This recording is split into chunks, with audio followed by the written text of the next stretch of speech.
A minister's company has been awarded a government contract, and Planning Minister Mary King was asked to explain. The Planning, Economic and Social Restructuring and Gender Affairs Minister was questioned by the Sunday Express whether she breached the law when she failed to disclose her connection to the software engineering company. Exanos Intelligent Engineering won the government website development contract from her ministry last November.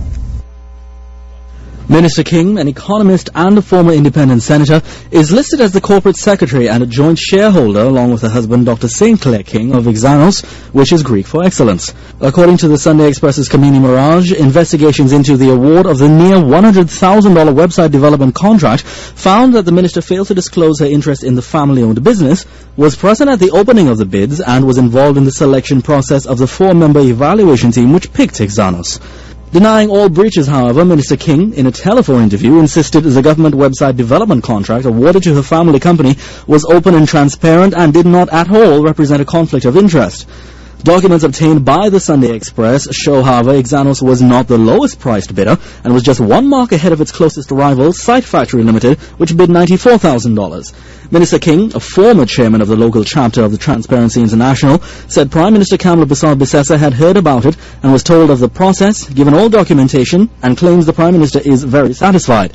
She also made clear Regulation 16, Section 1 of the Central Tenders Board Act did not apply to her since she did not supply any services.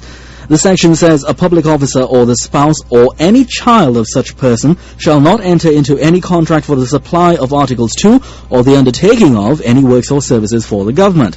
What the minister has failed to acknowledge in her very technical interpretation of the CTB Act is that she and her husband own the controlling interest in Exanos. Fabian Pear, TV6 News. Well, in a twist to this story, the Prime Minister has denied that Minister King informed her of the whole tendering process.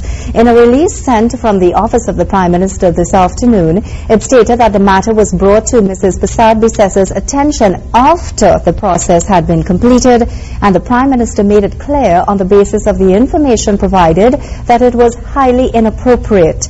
The Prime Minister said she is awaiting a report on the matter to make a decision which ensures that the integrity of the government remains intact.